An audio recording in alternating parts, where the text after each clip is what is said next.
Ready? Hi, my name's Jordan Tingman, and today I'm going to go over my favorite hinge type exercises. So I'm going to go over my top 3. The first one I'm going to go over is the kettlebell swing. I feel like this is a movement that so many people do wrong, and so I'm going to break it down how I would coach it and how we would regress it for individuals who still really can't understand that hinge position. So the first thing I'm going to do is basically take an athlete and we're just going to go over what a hinge really is.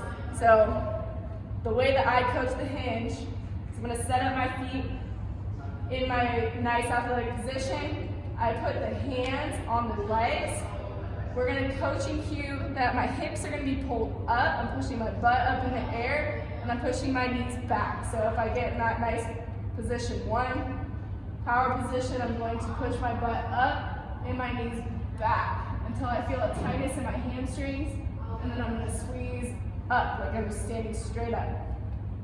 So again, nice position 1, power position, butt up, knees back, until I feel tightness in my hamstrings, stand straight up.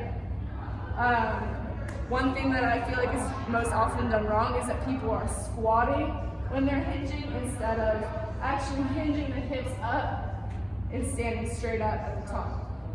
So this is, I think an easy way to do that is just have the athletes put their hands on their legs, tell them to put their butt up. You can use tactile cues, or you can use a band attached to a rack or something and have that band pull their hips back as they guide their hands down their legs. And really just telling them to push their knees back, I feel like really enforces that RDL position. So going from there, we're going to go over the kettlebell swing. So I always like to stand up right in front. We're going to hike it and up. RDL, squeeze up. RDL, squeeze up. I'm squeezing my glutes and my quads at the same time. We get that kettlebell to shoulder height. Alright, so we're going to go over the RDL pattern. Going off all those things that I just said about the kettlebell swing, we're going to apply that same concept. I'm just going to do it with a kettlebell, because I feel like this is an implement that most people will utilize with kids most often. Stand up that kettlebell. We're going to do that power position 1. Push the knees back, push the butt up in the air, keep that kettlebell tight to the body, squeeze straight up.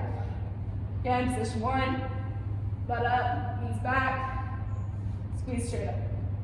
All right, so the next exercise I'm going to go over is the banded broad jump. This is a good tactile cue for hinging because the band really forces the athlete to feel that band when we load in that hinge position. So what we're going to do, set that band up around hip height. I usually attach 2 bands to each other so you can get a little bit farther away from the rack or whatever you're attaching your band to. Step out so it's kind of tight. We're going to get in that same RDL hinge position, the arms, long arms in the back. Explode out, stick, walk it back. So again, long arms, RDL position, low, come and stick.